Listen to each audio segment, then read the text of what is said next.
olímpicos, psicólogo del equipo español de la Copa Davis y es responsable del servicio de psicología del deporte en el Consejo Superior de Deportes. Sin más, paso la palabra a Neki Verdi. Hola a todos. Muchísimas gracias a todos por estar aqui. Dom Pablo, Mari Carmen, aqui estão também já Mariela, Eva, Guti está também aqui para trabalhar logo na parte das perguntas que vamos fazer no segundo turno. Já veio que estão aí Maria Jesus, Carlos, Rafaela, nossos companheiros que nos seguem já em los outros vários encontros que hemos tenido, e muitas graças por poder estar aqui aportando vosso tempo, vossa experiência. E, bueno, já vamos organizar-nos bem. Eu sou a primeira que tem que ser mais muito correta em los tempos, ¿vale? Porque temos uma hora para falar de muitas coisas e são dois profissionais que têm montão de conhecimento a aportar. Então, a primeira pergunta que nos ocorre é como seria o desenvolvimento emocional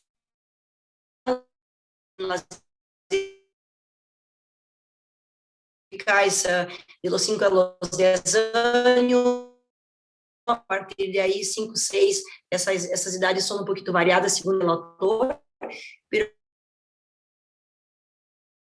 nos gostaria, a Mari Carmen o Pablo, qualquer bueno, de los dos. Yo, con respecto a la pregunta de desarrollo emocional de los niños y cómo había que trabajar con ellos, vamos a ver, esto va en función desde luego de la edad.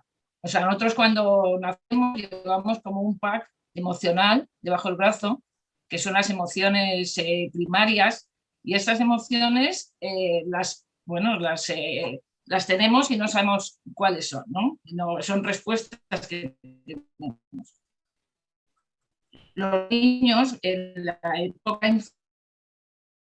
infantil lo que hacen es empezar a aprender a controlarlas, ¿no? Entonces, claro, en función de eso, tenemos que trabajar con ellos porque, claro, lógicamente, ellos necesitan de nuestro apoyo para aprender. O sea, todas las personas que estén con un niño necesitan saber que estos niños están aprendiendo. No es porque ellos las quieren hacer a gusto, sino porque no tienen la capacidad todavía de hacerlas bien. Entonces, bueno, en esa etapa yo creo que el trabajo que es con ellos es de contención, apoyo, controlar todas esas emociones, de que sepan ellos cómo comportarse, empiezan a tener las habilidades sociales necesarias, todo esto en el trabajo con ellos. Luego en la etapa de adolescente, pues también es un cambio muy grande, porque ahí hay como una poda neuronal muy grande, ¿no?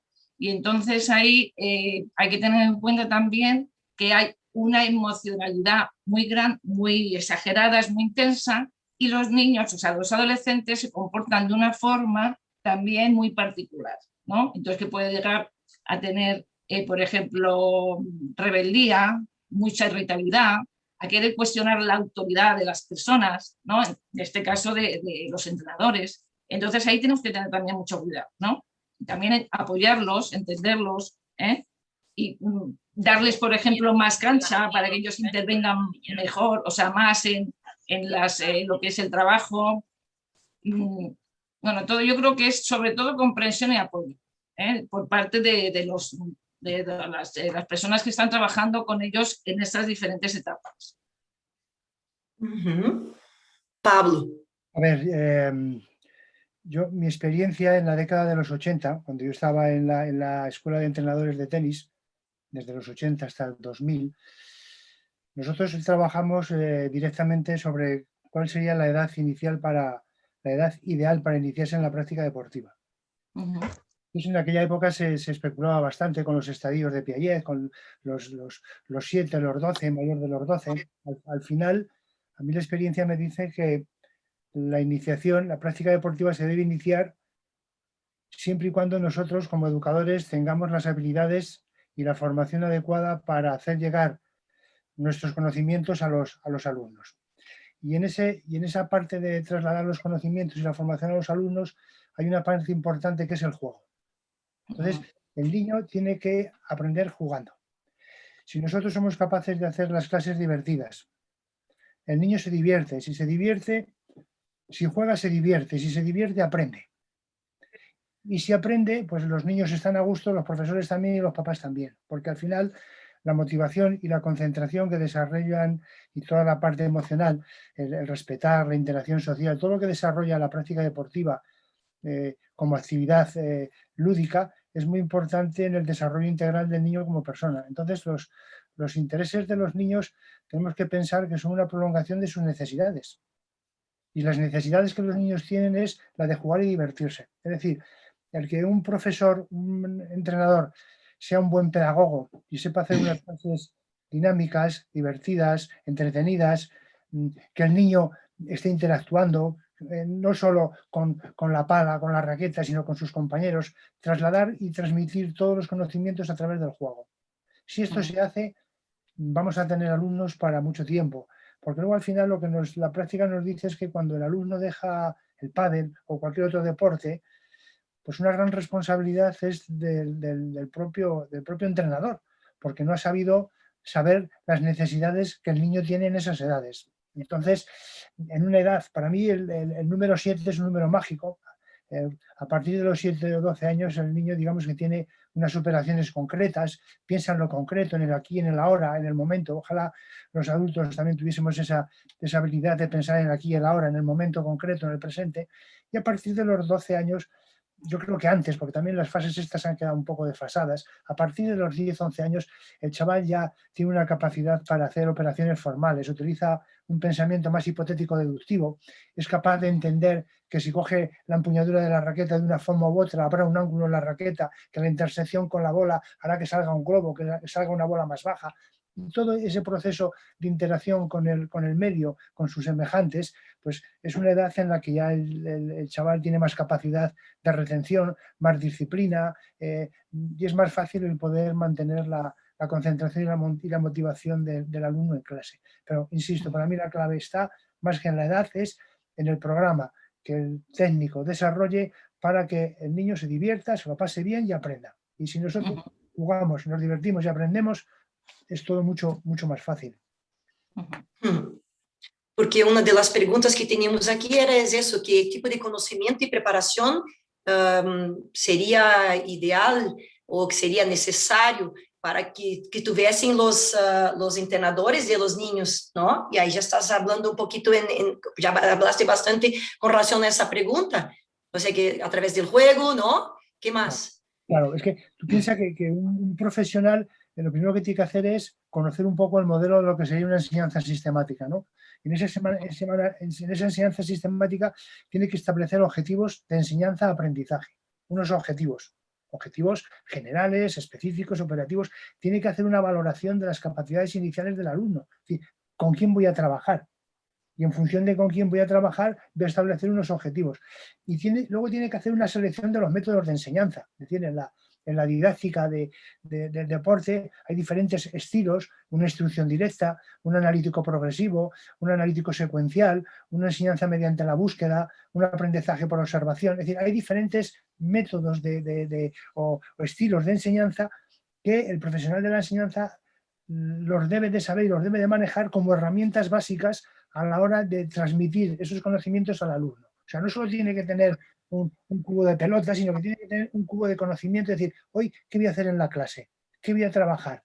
Ahora, ¿esto cómo lo voy a desarrollar? ¿Con qué juegos? En la edad infantil es fundamental el juego. Es decir, la clase tiene que ser toda ella un juego. Y jugar no es hacer lo que uno quiere, jugar es divertirse, jugar es desarrollar emociones, jugar es aprender, jugar es relacionarse con los demás, jugar es aprender a perder, aprender a ganar, a aprender a no conseguir lo que uno quiere, a aprender a responder de forma adecuada ante la frustración del no logro, el respetar y el que le respeten. Y luego, lógicamente, aparte de esa selección de métodos de enseñanza, el profesional de la enseñanza termina la clase, como yo cuando termino mis sesiones, y tengo que hacer una evaluación del proceso de aprendizaje. Es decir, lo que yo pretendía hacer, lo he hecho, se ha conseguido, cuál ha sido el logro qué reajustes tengo que hacer, porque si el profesional de la enseñanza no evalúa, pues puede estar 30 años dando clases o dando entrenamientos, pero no evolucionará, porque la evaluación es lo que nos dice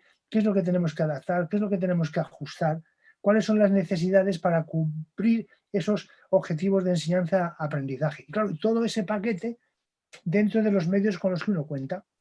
Pistas, bolas, instalaciones, gimnasio, conos, gomas, etcétera, etcétera. Porque muchas veces la raqueta está ahí, pero en edades tempranas es un juego con una bola de espuma, con una bola un poquito más grande, para trabajar todas las diferentes etapas que hay a nivel de psicomotricidad.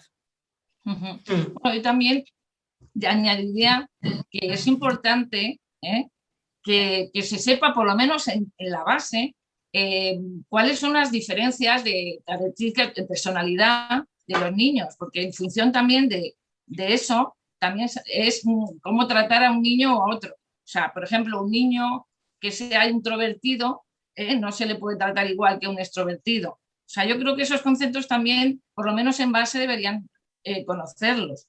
Y luego después, pues conocer también estrategias psicológicas, como puede ser cómo usar los reforzamientos y los castigos en su caso, habilidades de comunicación también, cómo comunicarse bien con el niño. Se me ocurren también estrategias, pues herramientas como tipo economías de fichas, o sea, todos estos utensilios que tenemos nosotros en psicología que también se puede emplear en pista para modificar conductas que a lo mejor no son convenientes. O sea, yo creo que una base por lo menos psicológica sería ideal que tuviesen. Es un gusto poder escucharos.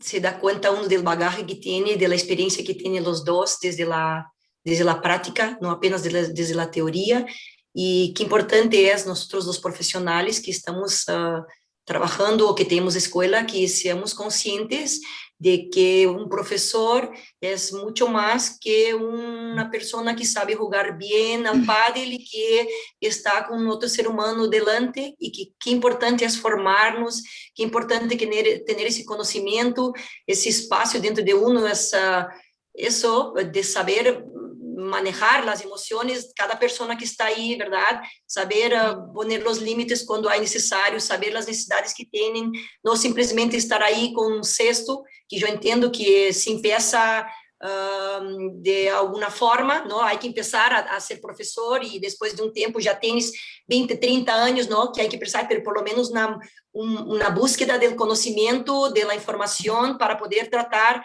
con esos seres humanos que están ahí empezando a aprender y a conocerse, ¿verdad? Qué importante es que tengamos un equipo de trabajo, o si no tenemos una experiencia, que nos estemos ahí presente intentando realmente atender a esas personas que tenemos delante, ¿verdad?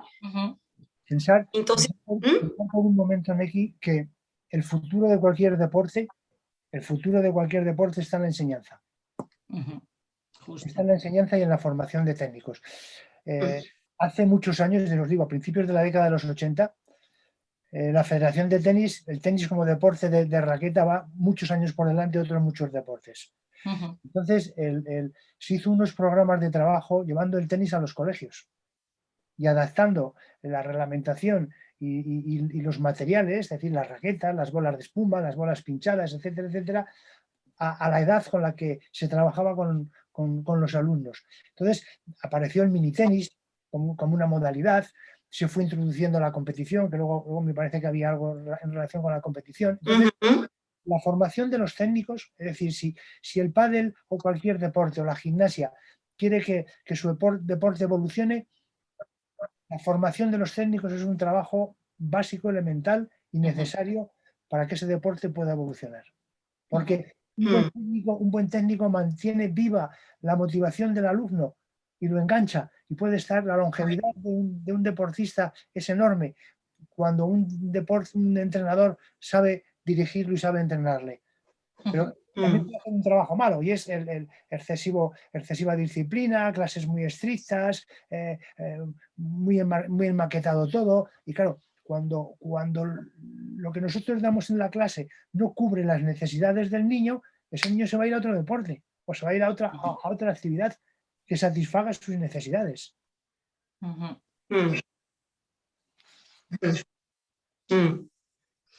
Y con relación al tipo de lenguaje a utilizar, con relación al tipo de relación que los entrenadores tienen que tener con los menores, ¿alguna cosa a comentar? Mari Carmen, tú si quieres. La relación de los entrenadores, bueno, vamos a ver, yo creo que también hay que No adecuarla hemos a la entrado edad. en la competición. Perdona que te corte. Aún Dime. estamos apenas en las clases, aún no entramos en el tema de la competición. Ahora vamos a empezar un poquito, estamos hablando apenas eso de las clases, de ¿no? las clases, sí. El próximo paso ahora es entrar en tema de la competición. ¿Algún tipo de lenguaje?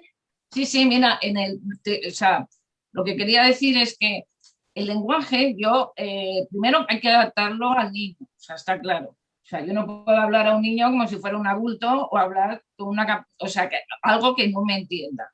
O sea, eso es lo primero. Y luego después hay que tener mucho cuidado en la comunicación verbal y la no verbal, ¿vale? Los gestos, la forma de mirarle, la forma de actuar con él, la palmadita, todas estas cosas también son importantes. Luego, creo yo que la comunicación pues tiene que ser algo que sea cercana, pero que tampoco sea algo vamos a ver, cada uno tiene su rol y tiene que tener su espacio. O sea, tenemos que generar confianza con los niños, porque es así como ellos funcionan mejor, pero tampoco que piensen que pueden entrar en el terreno cuando ya son más adolescentes, que yo he visto a veces pues chicos jóvenes que parecía que eran los coleguillas de los entrenadores.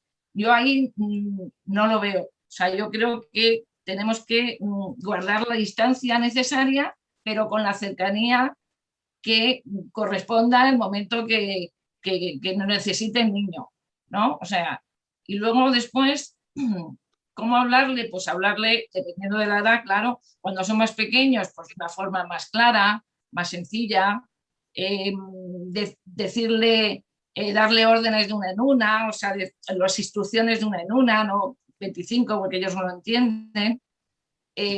También explicarle las consecuencias de las cosas, o sea, explicarle, cuando a un niño le explicas por qué haces esto, por qué le pides lo otro, pues entonces él coopera mejor, porque si no, parece que es que ya tú lo dices porque quieres. Entonces eso los pone como en ataque. O sea, no, ellos les da como especie de como rebeldía, ¿no? Y si, bueno, ¿tú quieres que haga yo esto? No, yo. O sea, una serie bueno, un lenguaje, pues ya te digo, sencillo, una escucha empática, una escucha activa, que ellos se sientan también parte de eso, que no sea como un autoritario. Yo creo que eso sería lo ideal, pero claro, ya siempre dependiendo de la edad del niño y dependiendo del niño en sí, claro. Hay niños que a lo mejor tienes que comunicarte de otra forma con ellos, ¿no? Depende del momento, pero vamos, en líneas generales yo creo que eso es la mejor forma de tener una buena relación con el niño. Yo ampliando lo que decía Mari Carmen, es decir, la forma de comunicarse con el alumno generalmente está relacionada con el tipo de dirección del entrenamiento. Es decir, tú puedes hacer una parte del entrenamiento con el laissez-faire, el dejar hacer, que el niño haga, que el niño, y vas viendo pues la creatividad del niño, la intuición, las habilidades, vas observando la imagen corporal que él pueda tener, que es es muy importante luego cuando se pasa a la zona, a la época de pre o profesional. Puedes hacer una clase a nivel democrático, donde tiene que haber una comunicación muy fluida, pero siempre en términos sencillos. Lo que yo no recomiendo, y el profesional de la enseñanza debe tener muy presente, es que él está en la cancha para enseñar, no para demostrar al alumno lo que sabe. Porque muchas veces el profesional de la enseñanza utiliza incluso una terminología o unas formas como diciendo, chaval, que es que aquí el sheriff soy yo. Y eso lo que hace es a veces dejar al alumno un poco en ridículo, ¿no? Y lo último que se puede hacer es esto, ¿no?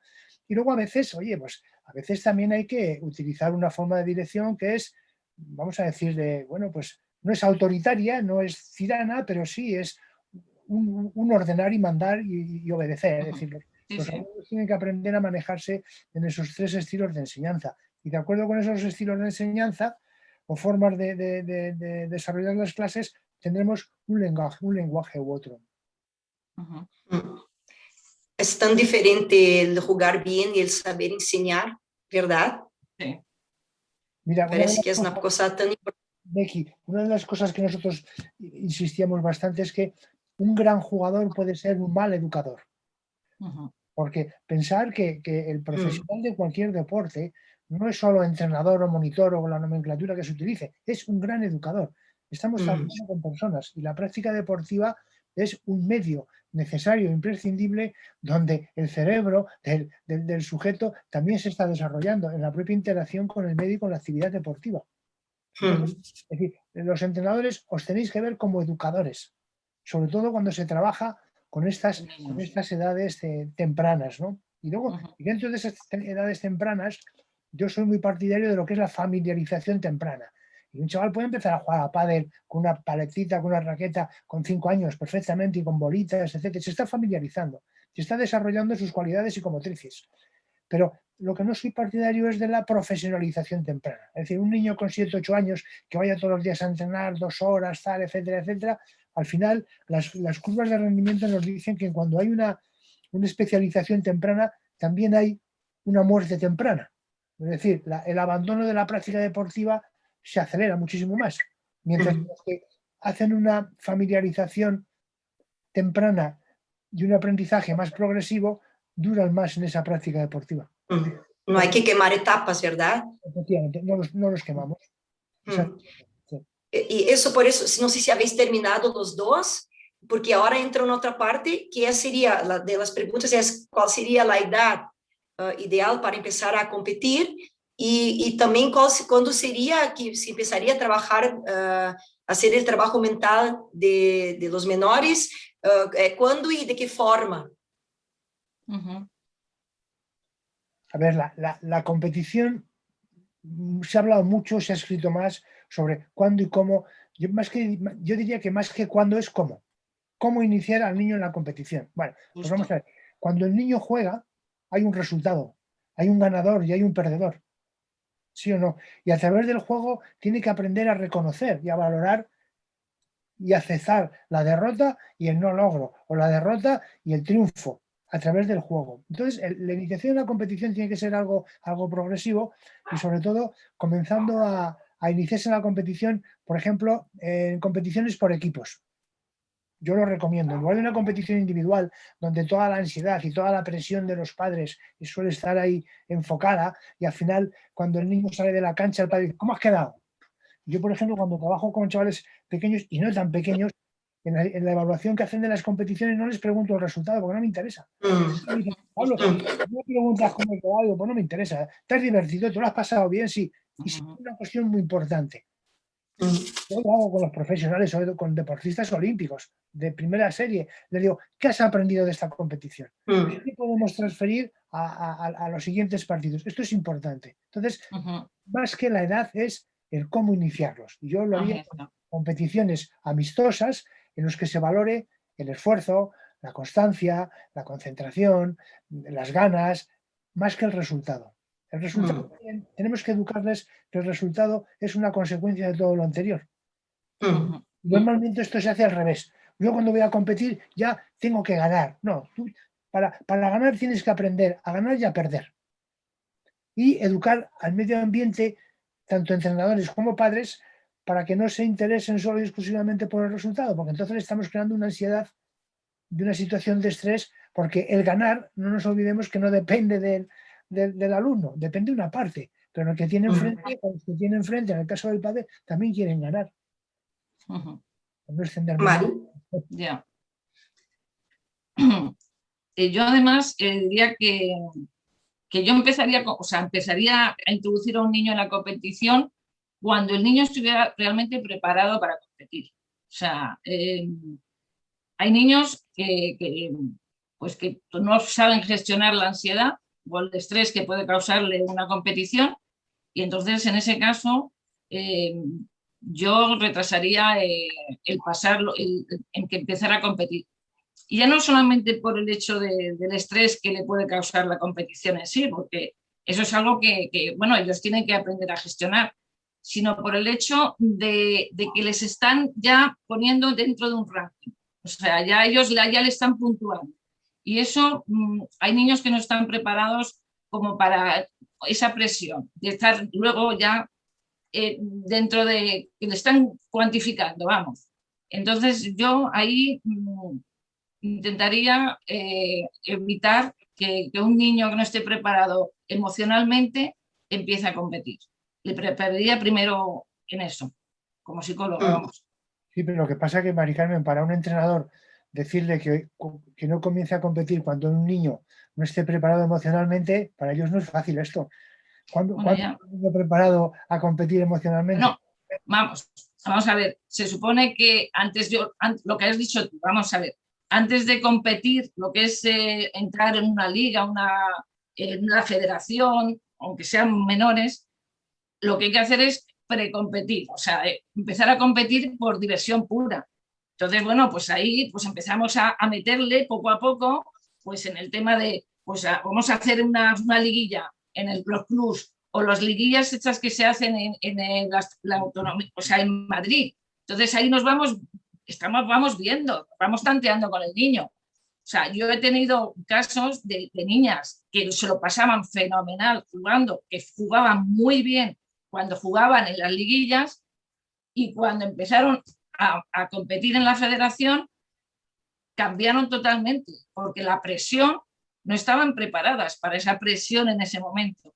Y entonces, o sea, perdieron confianza, o sea, el rendimiento bajó muchísimo, y eso es lo que yo creo que habría que tantear un poquito.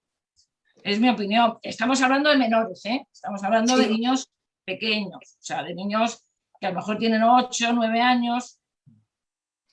Pero que fíjate, el problema no es la competición, es la interpretación que hace el medio de la competición. Ahí está. La competición no es nociva, la competición es súper sana.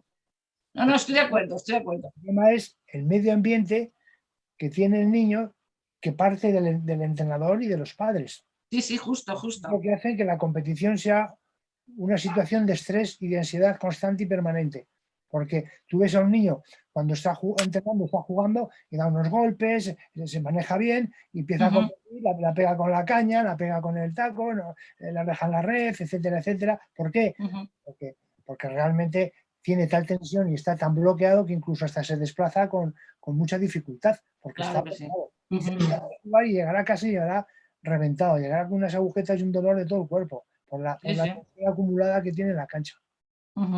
Sí, justo. Entonces, ahí los entrenadores tenéis una labor fundamental, y es la de educar al niño, pero también educar a los padres. Porque claro, los entrenadores estáis con los niños un día, 2, 3 a la semana, pero el resto de los días son los papás los que están con ellos. Sí. Entonces, las escuelas para padres pues son muy recomendables. Luego ya hablaremos, no sé si está el tema de los padres por ahí por medio, pero las escuelas y el trabajo de los padres con los entrenadores son muy interesantes para evitar estas situaciones de estrés y de falta de control por parte del alumno. Fijaros que ya hay muchos niños que quieren jugar y no quieren competir. Sí. ¿Por qué no quieren competir? Porque pasan mal, porque sufren, porque no es divertido. ¿Y por qué no es divertido? Pues porque se sienten evaluados y al final se van a dar cuenta que lo único que interesa, lo único que prevalece es el resultado sobre el esfuerzo, por ejemplo. Pero eso, por desgracia, ocurre mucho en el mundo del pádel en menores. O sea, hay muchos padres, entrenadores, que lo único que les interesa es ¿has ganado o has perdido? Entonces, eso es el problema. Entonces, ahí, con la pregunta que nos ha hecho Neki sobre cuándo trabajar mentalmente con los niños, yo considero que desde el minuto 0, o sea, desde el minuto 1, o sea, desde que empiezan. O sea, ahí el trabajo mental que se hace con un niño, o sea, puede ser un beneficio para él impresionante, porque es que le estás dando ya una base para todo el futuro, para que gestione emociones, para que aprenda, vamos a ver, a nivelar su activación, para que mejoren su atención, en su concentración, para saber gestionar el estrés que supone la competición, o sea, para todo. Entonces yo creo que realmente, o sea, trabajar desde el principio, y no solamente con ellos, o sea, trabajar también con los entrenadores. Yo creo que ahí el trabajo tiene que ser también de equipo, ¿no? O sea, nosotros podemos trabajar con los niños directamente, pero también podemos trabajar con los entrenadores y a través del entrenador también trabajar con los niños directamente. Yo creo que la labor ahí es fundamental. ¿No te parece, Daniel? Sí, sí, no, sí, estamos de acuerdo. Si es que el tema es que todo esto es un proceso largo y que hay que ir trabajándolo poco a poco, pero sobre todo desvirtuando el tema del ganar y del perder. Una de las cosas que tenéis que trabajar mucho en los deportes de raqueta es la actuación que tienen los chicos ante el error, es decir, cómo reaccionan cuando cometen un error. Es decir, una de las cosas que yo más he trabajado con profesionales de ATP, del tenis profesional, es el manejo de los errores. Y claro, el error llega a un momento en que el problema no es el error, el problema es la forma en que tiene de interpretar y de valorar el error. Porque errores todos cometemos. Pero los deportistas, pues por el hecho de ser deportistas y intentar ser mejores y superarse, pues al final tienen una personalidad un tanto perfeccionista, ¿no? Muchos de ellos, pues no manejan bien los errores como tal. Entonces es conveniente tener un protocolo de actuación ante los errores. Y la primera fase de esa actuación ante los errores es aceptar el error como parte del proceso. Porque todos fallamos, todos cometemos errores. Yo, cuando hablaba antes del término educador, creo que a mí me encanta el término educador, pensar que cuando estés educando a un niño a través de la práctica deportiva, está aprendiendo una cantidad de valores y de normas que luego va a poder transferir al resto de sus habilidades escolares, familiares, sociales, académicas, etcétera, etcétera. Por eso el término educador yo creo que es importante. Yo creo que el término, soy el entrenador. Bueno, yo creo que el entrenador en esas edades es corto el término. El término educador es mucho más amplio porque abarcamos lo que es la formación global del sujeto a través de la práctica deportiva. No es verdad, porque además todas las personas que están en contacto con un niño están influyendo en el desarrollo de ese niño, o sea, a todos los niveles. Queramos o no, estamos influyendo en ello. O sea, el modelo, por ejemplo, es importantísimo que ellos sepan, porque ellos aprenden también viendo. Entonces, cómo actúas tú en todo momento es importantísimo, que transmitas aquello que quieres que esos niños aprendan. ¿Vale? Entonces, si tú utilizas, por ejemplo, un estilo de comunicación muy agresivo, los niños lo que van a aprender es eso. Entonces, esos tenemos que también ser muy conscientes de que no vale con, no, pues que le eduque su madre. No, aquí no hay eso. O sea, nosotros estamos influyendo en el niño. O sea, el momento que tienes contacto con ellos. Y tenemos que tenerlo muy, muy claro. Chicos, tengo que confesar que he perdido la conexión y quería saber si me pegando un viaje ahora intentando conectar y es solo para saber en qué punto estáis, porque no sé si habéis hablado de la relación de los padres, de los hijos, del triángulo ese, ¿estaban hablando de esto? No. ¿O es que me he perdido un poco? No hemos llegado a los padres todavía, no. Estamos hablando de la importancia de que el entrenador fuese educador y que os vierais como tal, ¿no? Porque hacéis una labor que va más allá de lo meramente deportivo. Sí, porque al final nosotros somos los espejos, ¿verdad? Y van a coger, nosotros somos líderes y dependiendo del liderazgo que vamos a tener con ellos, pues se van a moldear según nosotros, nuestro lenguaje, nuestras nossos objetivos de se vale solo lá, objetivo de rendimento, objetivo de resultado, não? Eu creio que isso tudo vai, e mais os padres que estão fora, e aí é onde entraria a próxima pergunta, não? Aonde entraria, como entrariam, aonde entrariam os padres nesse triângulo, não? Qual é o papel de los padres nessa história? Mira, yo durante la pandemia di una conferencia con la madrileña de tenis de 2 horas, incluso todavía sigue habiendo discrepancias, depende de cada cual, sobre si los padres deben de formar parte del equipo o no deben de formar parte del equipo. Con esto ha habido muchos planteamientos, pero fijaros una cosa, al final el padre o la madre es el que lleva al niño a la escuela, ¿no? Es el que paga, es el que lo recoge. Y muchas veces el entrenador le dice, oiga, usted márchese de aquí, no moleste, no interfiera, que ya me encargo yo de dar la clase.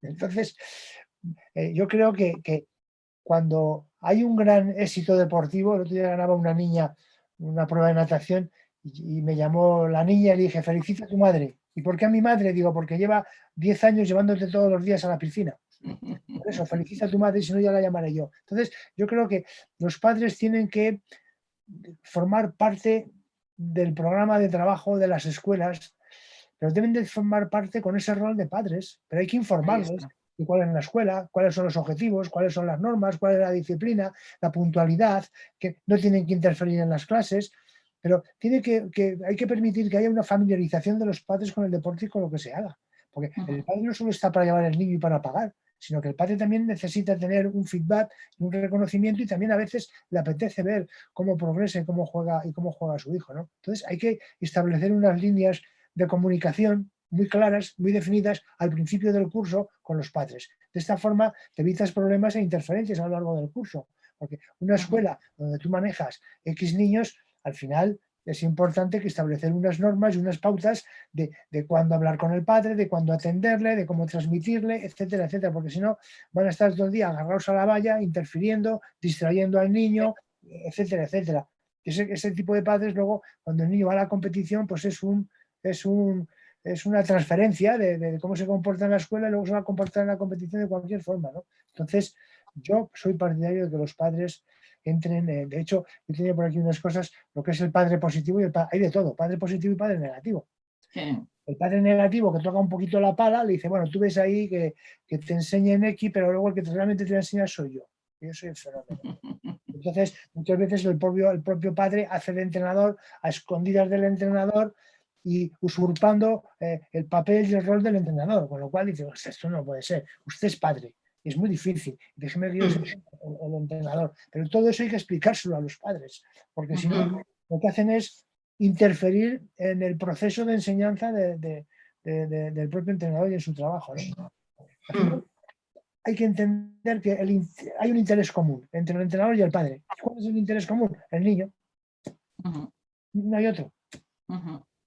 Bueno, y cada uno actuar en función de lo que tiene que hacer. O sea, el padre está para apoyar al niño, para hacer de contención cuando necesita tipo emocional, para animarle, para todas esas cosas. Y el entrenador o el coach o lo que tenga en ese momento, pues lo que está es para dirigir su juego, ¿no? Para orientarle. Entonces, yo creo que ahí también tenemos que separar. O sea, hay muchos padres que se meten ahí a jugar con sus hijos y se ponen ahí a decir lo que tienen que hacer los niños. Entonces, y una cosa muy importante para mí es explicar a los padres que sobre todo ellos lo que tienen que hacer es gestionar sus emociones ellos. Porque hay veces que desde fuera lo que ves es que te das cuenta perfectamente cuál padre es el de cada niño por los gestos que hacen. O sea, parecen como leones ahí moviéndose. Y el niño eso lo está viendo. O sea, y eso le genera una inseguridad horrorosa. Entonces, bueno, todo esto es lo que yo creo que hay que dejar bien claro en lo que dice Daniel de las reuniones con los padres, que ellos sepan cómo tienen que actuar, que sepan hasta dónde pueden llegar, etcétera. Ao final da história, todos tínhamos que estar muito alinhados, não? Os entrenadores, Claro, os claro. padres, os psicólogos, o niño, ¿verdad? Porque ao Claro. final estaremos aí como ajudando a sostener uma experiência que, se tu não la ves desde el juego, ¿no? Desde el rendimiento, es un lugar que no es fácil estar, ¿no? Y muchas veces con relación a los padres, pues, o de las opiniones que dan a los niños, y son padres que muchas veces no han competido, no han jugado y no saben cómo es sentir estar dentro de ese lugar. Pero claro, muchas veces cuando tú ya tienes como entrenador una trayectoria y los padres pueden venir a respetarte porque tú ya has pasado por ahí, ¿qué hacen los otros entrenadores que muchas veces no tienen ese peso? ¿Cómo lo manejan los toros de los padres y de las madres? ¿Cómo harían esos otros entrenadores que tal vez no tengan tanta experiencia? ¿Algún consejo o alguna táctica que vosotros podéis dar para ellos manejar? Esses padres que vêm às escolas, que nos dia a dia estão aí pagando, não, com a intenção de ajudar, mas muitas vezes estão aí como fazendo com que o niño não esteja tranquilo, nem o professor tranquilo quando estão ensinando. ¿Qué harían vosotros con ellos? Pues Neki, es muy fácil. Cuando tú comiences a dar una escuela con niños, haces una reunión al principio del curso con los papás. Y a esos papás les das una hojita con las normas de la escuela. Y las normas de la escuela no es solo cuando comienzas y tienen que estar 5 minutos antes, sino también saber cuándo se interactúa con los papás. Porque al entrenador, lo primero que hay que decirle es que deje al entrenador entrenar. Justo. Usted es el padre, deje al entrenador entrenar. Y cuando usted quiera recibir una información, yo le voy a dar la información. Y los días que vamos a tener la información es esta, y en este momento, a lo mejor el entrenador entrena a las 5, entrena a las 6, entrena a las 7, tiene 2, 3, 4 clases seguidas y el papá está allí para que tú la atiendas. Yo ahora no lo puedo atender. Entonces es muy importante que en toda escuela, donde haya varias clases y clases continuadas, haya unas normas.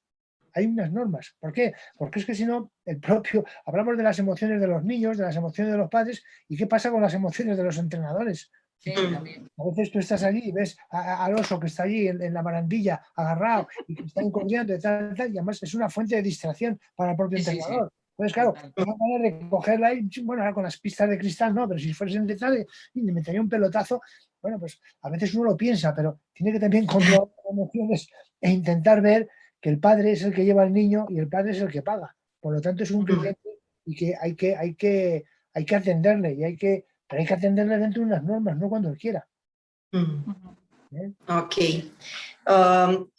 Aqui há também alguma pergunta com relação a que passa quando tratamos os niños como se fossem adultos, porque hoje em dia, vas a uma competição de menores, estão os niños aí com o tema de World Padel Tour, que está muito bem, que é o topo de la pirâmide, não? Pero que tem os exemplos de los Paquitos Navarro, del Sandio, de todos ellos que vienen ahí a jugar con sus jugadas tan especializadas, ¿no? Cada uno con sus sponsors, con sus palas, con sus... ¿no? Si tú ves el mundo de los niños, ya es un mundo de adulto, por lo menos es la sensación que yo he tenido.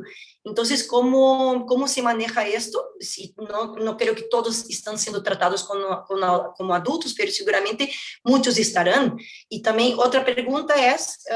com relação ao abandono da competição, por que ocorre, que havia que fazer para evitá-los, e também muitas vezes que há um porcentagem de 13,1% de chicas adolescentes e 5,9% de los chicos abandono. ¿Qué hablarían vosotros sobre esto?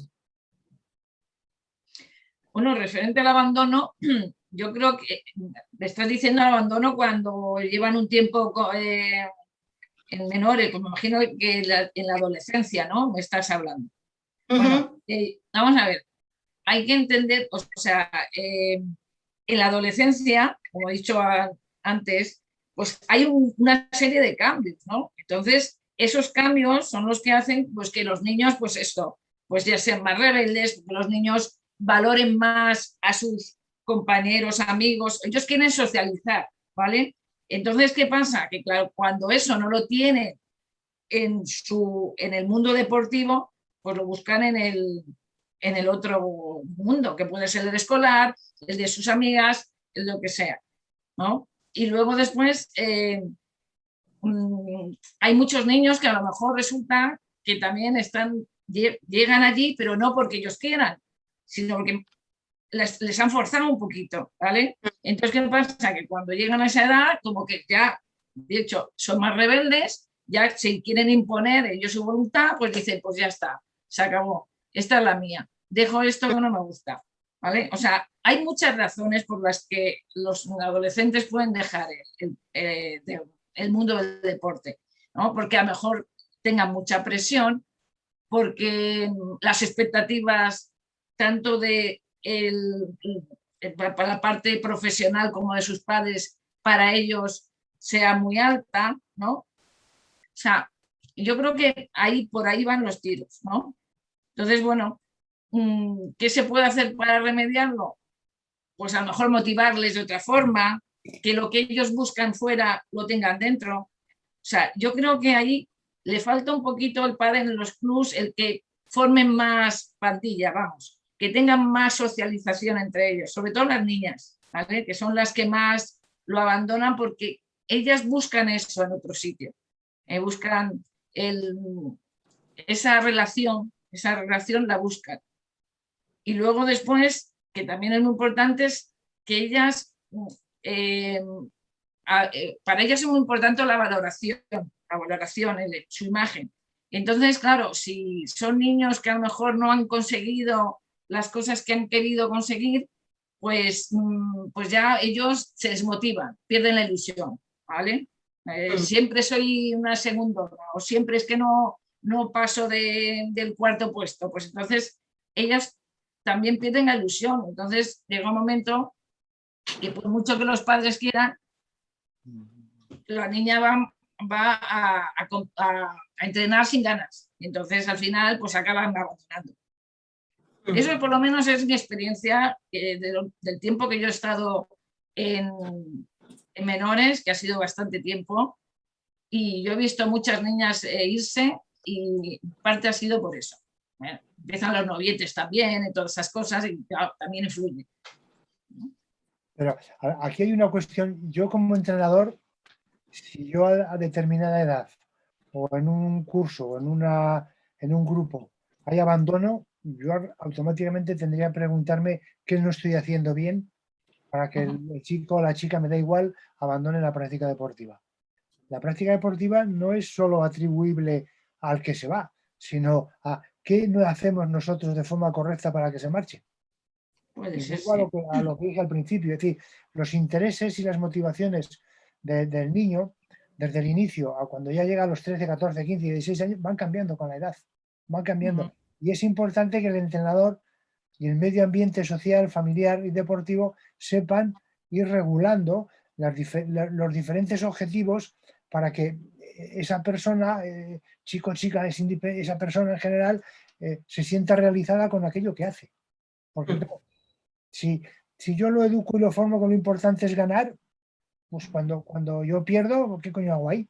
Si a mí el ganar, que es lo que me interesaba y lo que me han educado, dejo de ganar, pues me voy a otro sitio. ¿Por qué? Porque al final piensa que la orientación motivacional está hacia la tarea, hacia el rendimiento, que es lo que tenemos que orientarles, es decir, a tener mejores recursos, mejores técnicas, mejor capacidad psicológica, física, técnica, etcétera, etcétera, o lo puedo orientar hacia la competitividad. Entonces, en ambos conceptos orientados hacia el rendimiento, hacia la competitividad, el concepto de habilidad está presente ahí. Entonces, la persona intenta demostrar sus habilidades. ¿Cómo? Pues siendo cada día mejor, teniendo mayores recursos, jugando más al pádel, divirtiéndome más, o demuestro la habilidad intentando ganar a los demás.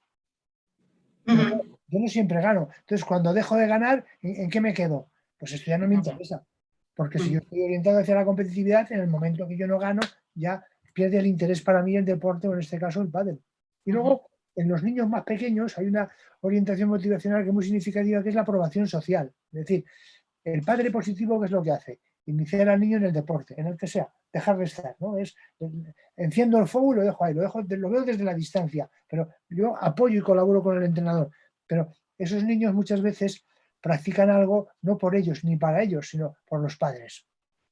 Se llama aprobación social. Entonces yo hago algo porque personas significativas en mi entorno, como puede ser mi papá, mi mamá, mi hermano o mi propio entrenador, me valoran y refuerzan aquello que hago.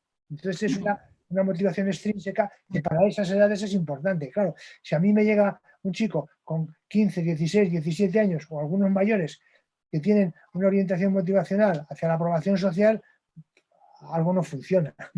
Algo no funciona, porque están todavía anclados en una fase de 8, 10, 12, 14 años. Cuando tienen ya 18 o 19. Entonces, lo primero que hay que hacer con estos chicos es decir, juega por ti y para ti. Y cada vez que el niño va progresando en ese aprendizaje, se va desligando más del medio ambiente familiar y va teniendo su propia personalidad, su propio criterio y va teniendo lo que llamamos, bueno, pues su propia personalidad a la hora de valorar y de reconocer todo aquello que hace. Qué importante eso. Neki, perdonar, Ahora, ¿verdad? nos quedan 5 o 10 minutos. Si alguien quiere hacerle alguna pregunta a Mari Carmen o a Pablo.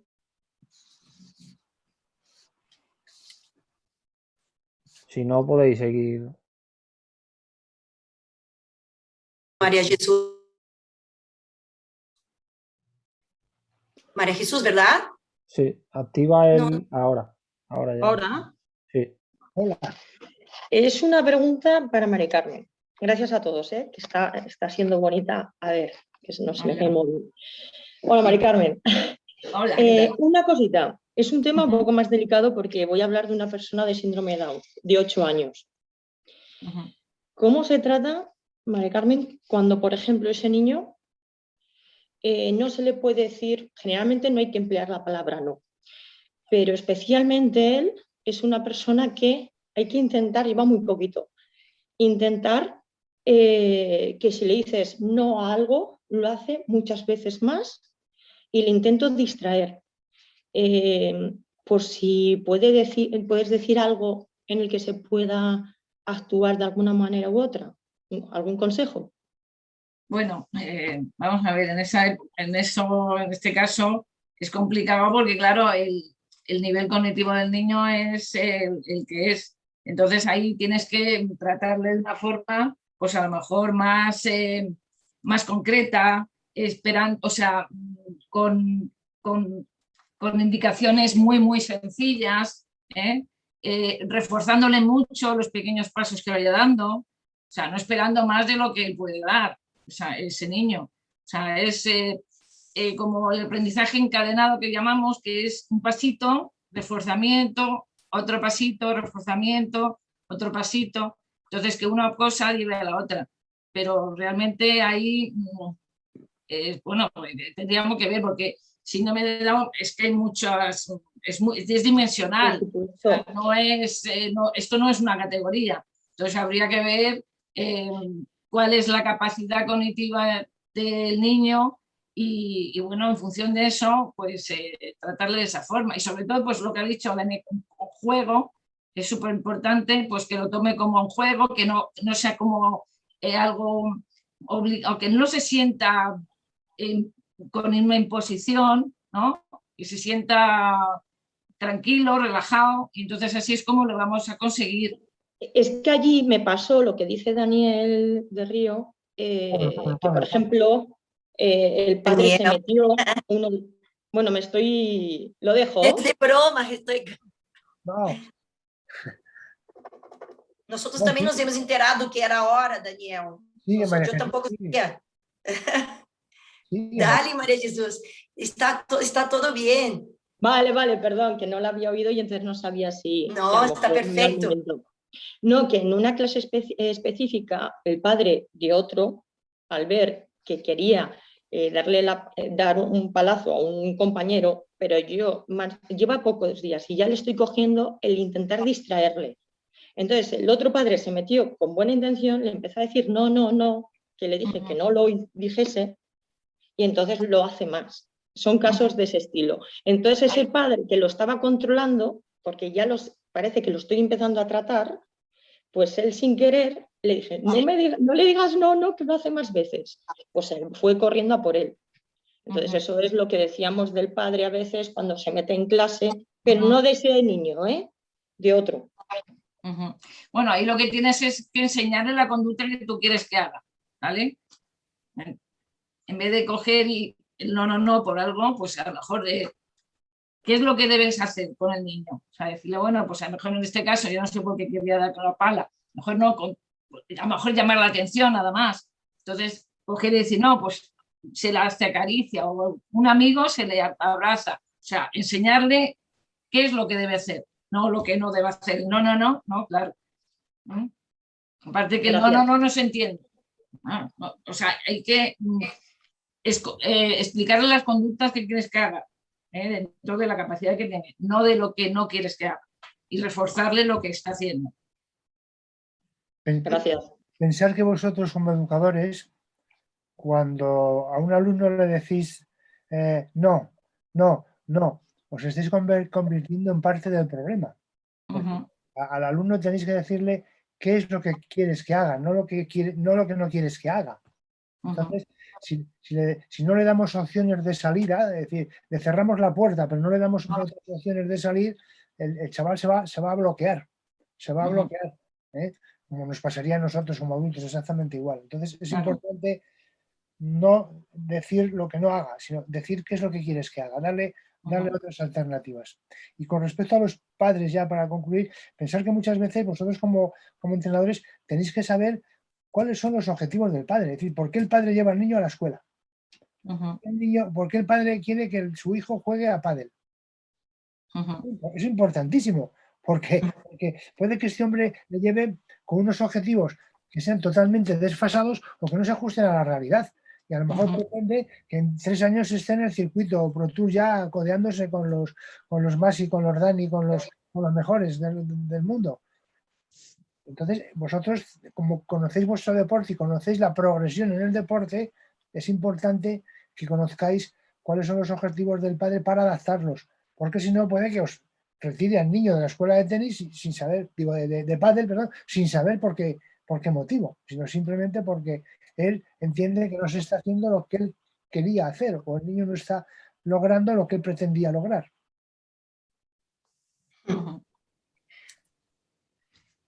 Guti, ¿alguien más?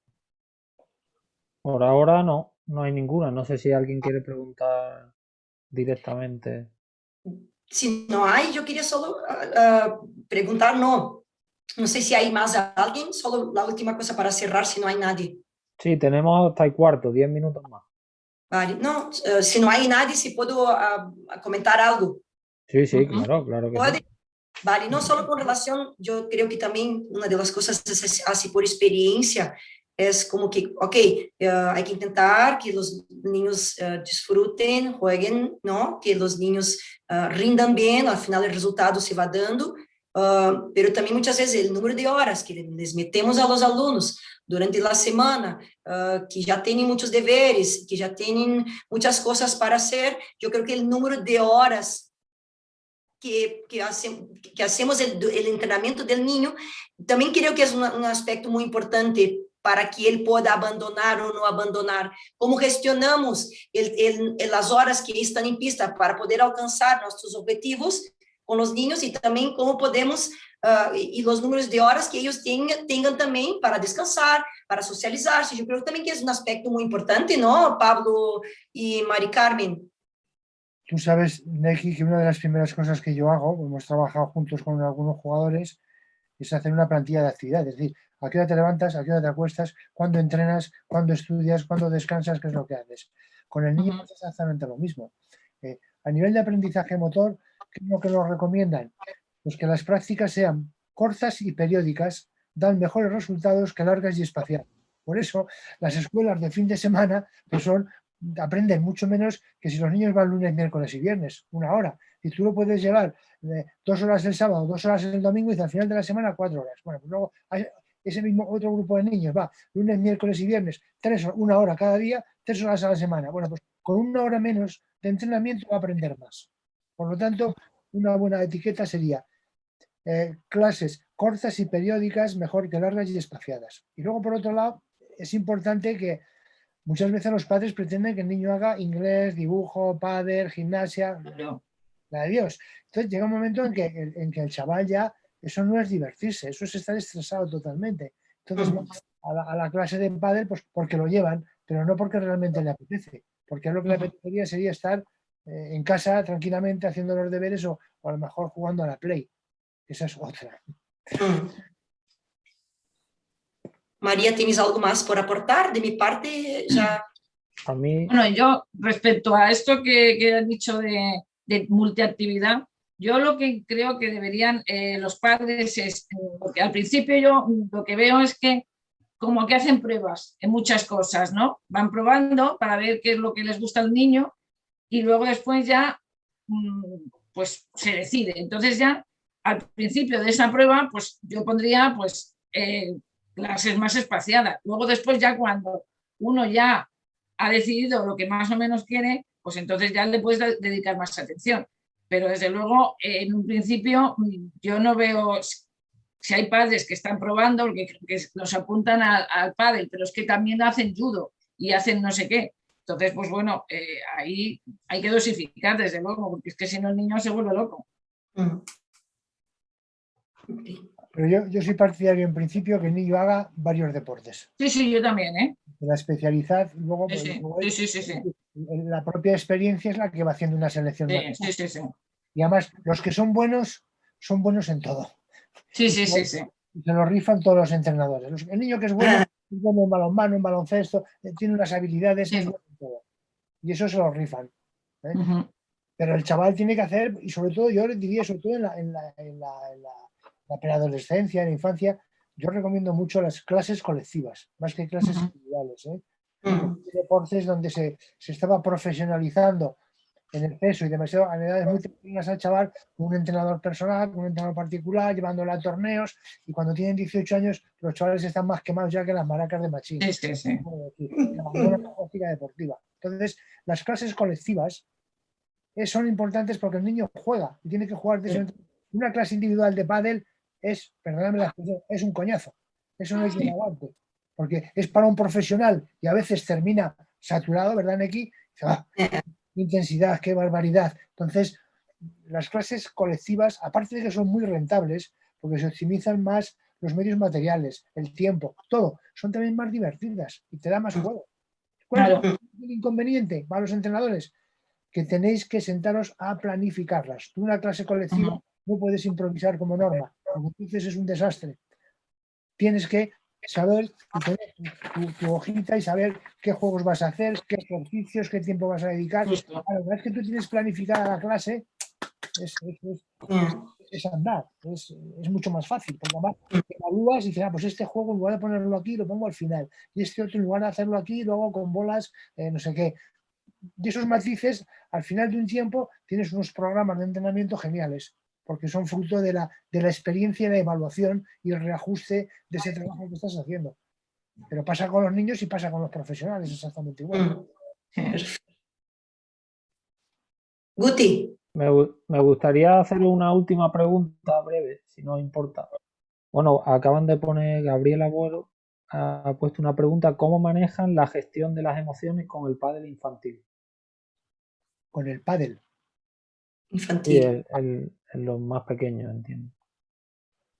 A ver, yo pienso, Mari Carmen, yo pienso que últimamente se está hablando mucho de emociones y al final las emociones son pensamientos y son sensaciones y son conductas.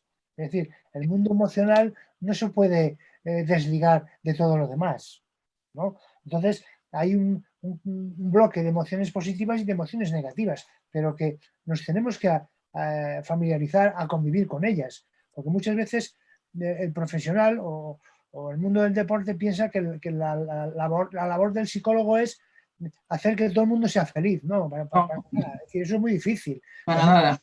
También hay que enseñarle al niño a sacrificarse, a pasar frío en la pista, a recoger bolas, a no ganar, es decir, todo eso que luego se va a encontrar en la vida, porque al final, si nos preparamos para un mundo ideal que no existe, cuando luego realmente tengan la más mínima dificultad o tengan una frustración, ay, pobrecito, que el niño se frustra. No, coño, tenemos que enseñarle respuestas adaptadas ante la frustración, pero la frustración no es mala.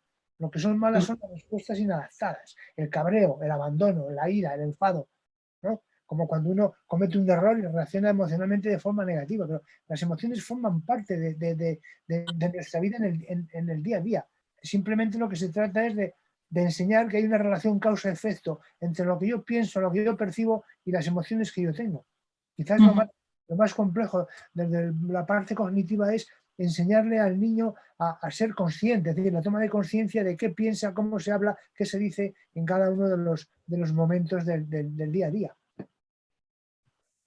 Genial. Está Neto, que va a hacer una última pregunta. Sim. Neck, por favor, me ajude com a tradução. Eu estou falando do Brasil. Ótimo. Estou falando do Brasil. Que bom Neck, que tu estás aí. Diz. Eu tenho uma pergunta assim, ó. Foi falado agora há pouco que o treinamento coletivo é muito mais proveitoso para o adolescente, né? Coisa.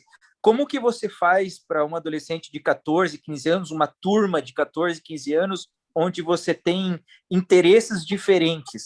Alguns já têm um interesse deslumbrando já um futuro como um desportista, como um atleta no pádel, e outros não têm esse objetivo. Isso não cria um nível de interesse diferente no grupo e não acaba desmotivando um que tem mais interesse em ser um desenvolvimento de um atleta profissional, um objetivo mais à frente? Como conciliar isso? Através daí de treinos individuais ou como concilia e como trabalha isso? ¿Habéis entendido, chicos? ¿Qué pasa con los entrenamientos de grupo cuando los intereses y los objetivos son diferentes? ¿Cómo conciliar? ¿A que sí, verdad? Sí. Sabía. Muy bien, Neto. Eu entendi muito bem. Hablas portugués muy bien. Mira, las clases colectivas tienen que ser homogéneas. Y lo importante en una escuela es tener diferentes niveles de habilidades y niveles de objetivos. Entonces, tenemos niveles de iniciación avanzada, perfeccionamiento, competición. Podéis ponerles mil nombres, pero lo que se trata es de que esos grupos tengan, lo que hablábamos al principio, tengan unos objetivos de enseñanza y de aprendizaje que sean unísonos, que sean uniformes para todo el grupo. Luego, la estructura piramidal es la mejor en las escuelas. Una estructura piramidal con una base amplia y vas pasando de un nivel a otro en función de las habilidades y del progreso. Es decir, el error es que un alumno comience en nivel 1 y esté todo el curso en nivel 1. No tiene por qué. Si ese alumno va progresando, le pasas al nivel 2. Y esa estructura piramidal lo que haces es que al final en la base tienes una clase con 8 alumnos o con 6 alumnos, en el nivel 2 tienes 6, en el nivel 3 tienes 4, en el nivel 5 tienes 2 y vas trabajando hacia un trabajo cada vez más individualizado. ¿Por qué? Porque el trabajo individualizado al final es lo que busca el alumno y también el entrenador, lógicamente, cuando esos niveles van progresando. Otra cosa que yo recomiendo es que las clases individuales y las clases colectivas no tienen por qué estar reñidas. Se pueden solapar. Tú puedes hacer un trabajo individual de martes y jueves en una escuela de grupo y el sábado puedes hacer un trabajo individual. Porque el chaval quiere progresar más, porque tiene más hambre, porque el padre quiere que llegue antes a los niveles, etcétera, etcétera. Pero se pueden solapar los dos tipos de trabajo. Eso yo lo recomiendo. Dan muy buen resultado. Gracias, Daniel. De nada, amigo. Obrigada. Obrigado. Guti. Bueno, ¿qué? pues terminamos ya. Nada, dar las gracias a todos los asistentes. La enhorabuena a Pablo, a Mari Carmen, a Neki por la charla. Y nos vemos a las 5:30 en la otra sala. ¿Vale? Que tenéis el enlace. Qué bueno es escuchar las personas que hablan durante unos minutos y todas las palabras que dicen tienen algo para aportar, que no son palabras vacías. Muchísimas gracias a vosotros dos que habéis venido y a todos los demás que habéis venido así por el amor al deporte, por el amor a lo que los hemos propuesto. Muchísimas gracias. He aprendido un montón hoy. Muchas gracias. Gracias a vosotros y mucho ánimo. Muchas gracias. Gracias. No dejéis nunca de querer aprender, de querer ser mejores, porque vuestra labor va a condicionar el pádel y la enseñanza del pádel. Justo. Muchas gracias. Gracias. Gracias. Hasta luego. Gracias. Un abrazo para todos. Gracias.